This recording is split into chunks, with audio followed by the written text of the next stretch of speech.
Hello everyone, চলে এসেছি নতুন আরও একটা মিনি ব্লগ নিয়ে। আজকে যেহেতু নববর্ষ, তো সকলকে জানাই নববর্ষের অনেক অনেক অনেক ভালোবাসা।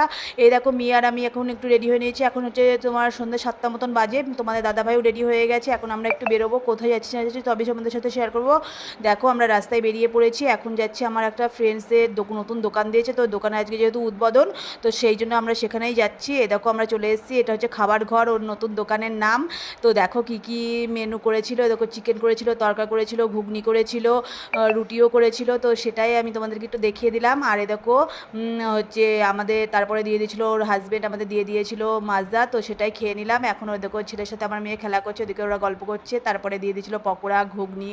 তো সব কিছু খাওয়া দাওয়ার পর এই দেখো তারপরে আমার এই আর একটা ফ্রেন্ডস, তার হাজব্যান্ড ছেলের সাথে এসেছিলো। এখন আমরা সবাই খাওয়া দাওয়া করে এখন তো চলো টাটা করে দিয়ে এখন আমরা যাবো মঞ্জেনিসে। এরকম মঞ্জেনিসে চলে এসেছি। এখান থেকে মেয়ে একটা পেস্ট্রি খেয়ে নিল, তারপর ওর ছেলের জন্য একটা পেস্ট্রি নিয়ে তারপর আমরা চলে